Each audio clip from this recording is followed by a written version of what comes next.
और मेरा आप तीनों से एक सवाल भी होगा जब आप लोग ये अपने इमोजीज दिखा देंगे उसके बाद. So the story as such, again, like last time, is not, it hasn't like jumped or it hasn't leaped.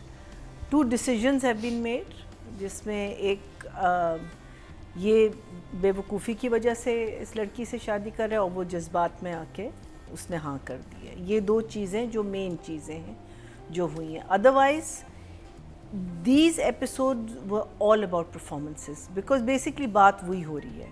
तुम करो, तुम नहीं करो, तुम शादी मत करो, क्यों कर रहे हो, क्या कर रहे हो, क्या कर रहे हो, क्या नहीं कर रहे हो. एंड द लिटिल किड जो है वो बीच में फंसता जा रहा है. अगर आप देखें एज सच कुछ नहीं हुआ एक्सेप्ट फॉर वो उनके घर पहुंच गई है और उन्होंने रिश्ता मांग लिया है और उसने वहाँ सबीका को कहा है कि तुम मुझसे शादी करो. But performances are very solid, very very solid. Because देखें यही चीज़ें होती हैं जो आपको चलाए रखती हैं. बिकॉज अब वही बात हो रही है ना, बात तो हमें पता है वही हो रही है, लेकिन देख रहे हैं हम because the performances are so good. Specially sorry मैं कट कर रहा हूँ, वो सीन जिसमें वो मोहित फोन करता है वो तो ना कहानी उसको सुनाया. कहानी से पहले वो एक बात करता है कि उसकी सबीका की शादी हो रही है और वो और उसके एक्सप्रेशन क्योंकि उसे पता चलता है कि वो शादी करने लगे. So when you say कि भाई okay it's on a bit of a repeat but that repeat is not, वो लग नहीं रही हमें कि वो रिपीट है. हमें फिर भी कंटेंट अच्छा लग रहा है बिकॉज वो लोग इतनी ब्यूटिफुली अपनी इमोशंस शो कर रहे हैं, इतनी ब्यूटिफुली बात कर रहे हैं. आसिफ का जब भी सीन आता है आहत के साथ, it looks like father and son जिनकी आपस में एक बहुत अच्छी बॉन्डिंग है. They are talking you know. So वो जो बिलीवेबिलिटी फैक्टर है and I think Hasan is really working very hard on the performances rather than the शोशा of it all. Because otherwise simple साफ सुथरी एक इनोसेंट कहानी है.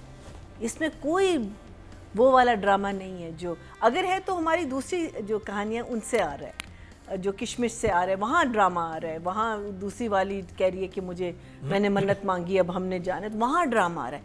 इनका जो ड्रामा है वो बड़ा साफ सुथरा एक सिंपल ड्रामा है कि एक दूसरे को ये पसंद कर रहे हैं लेकिन अपनी अपनी ज़िद में they are saying no to each other. So for me मेरे ज़हन में एक सेकंड एक क्वेश्चन है जो कि ये शुरू में दिखाया था कि इसकी लाइकनेस थी टुवर्ड्स रोशी आहत के कैरेक्टर की, फिर क्या हुआ उसे इतना क्या मसला है?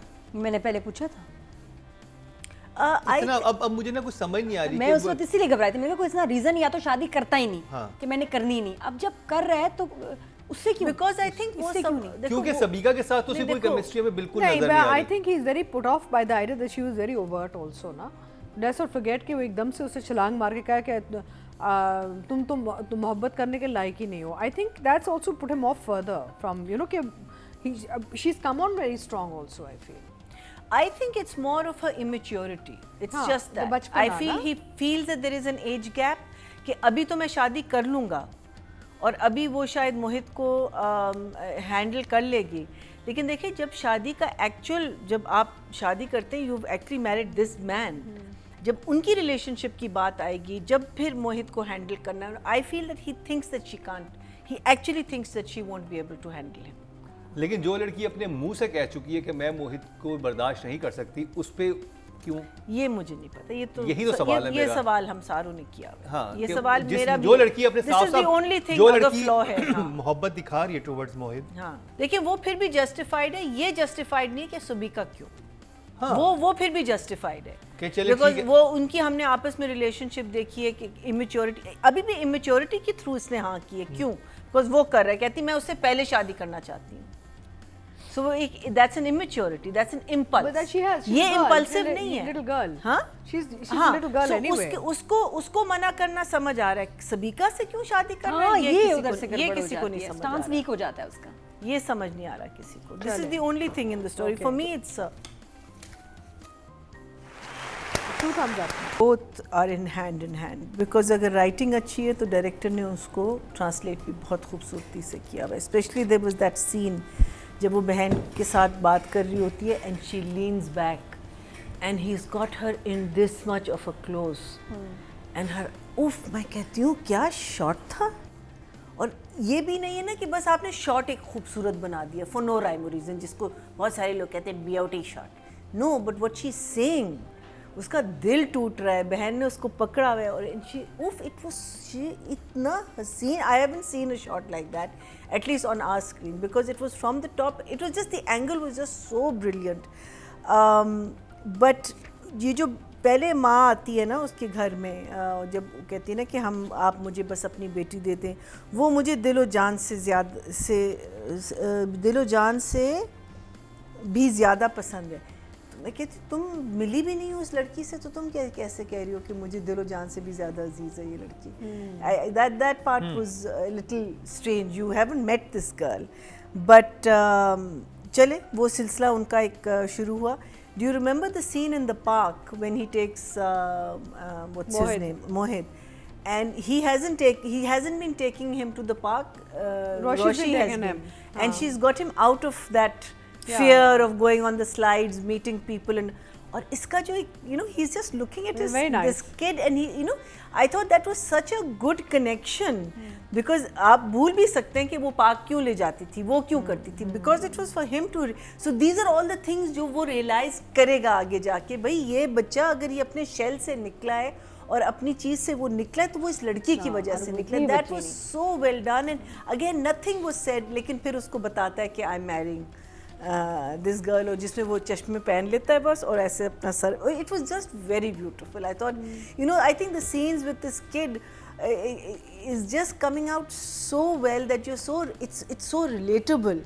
फिर of course the classic scene where little boy calls her और उसको कहता है कि शी इज़ मैरिड. उसमें दोनों की आई थिंक जब वो लड़का लेट जाता है ना कहानी सुनने के लिए, वहाँ उसकी परफॉर्मेंस मुझे बहुत अच्छी.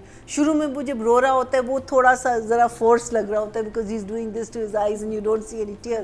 But when he sits down, when he lies down to listen to her, oh my God, I thought this kid did a brilliant. It was like they must have actually started telling him stories and actually started telling him stuff like that. मैं जी जैसे गोलू गोलू बच्चे जब लेटते हैं ना तो उनकी cheeks और cute हो जाती है. हाँ, लेकिन परफॉर्मेंस उसकी बहुत बिलीवेबल थी कि वो सुन रहा है, हंस रहा है, उसको देख रहा है. और ऊपर से this girl, she is just stunning us in every episode. जो जिस तरीके से ये बच्ची अपनी इमोशंस हाइड कर रही है, अपनी इमोशंस बहन के सामने शो कर रही है, इस बच्चे के सामने उसको कुछ समझ. I think such a wonderful job.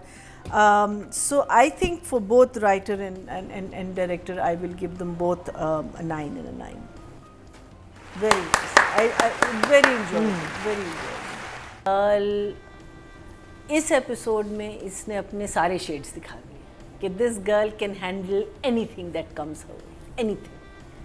इसने इतनी खूबसूरती से हार्ट ब्रेकिंग सीन्स किए हैं, लिटरली हार्ट ब्रेकिंग सीन्स. और जैसे नादिया ने कहा है, with tough lines, but she made them sound so beautiful and so simple and so effective. So it's a 10 for you, girl. You've just done such a brilliant job. Ahad, except for the scene in the park, उसका अभी तक as such wow moment नहीं था, but the park scene I thought he did very well, where the face is just telling us that you've realized that this kid has gone from one level to another level. So I'll give him a 7, but she gets a 10. She's amazing, amazing. 7 for Ahad and Daniel Bijli 10.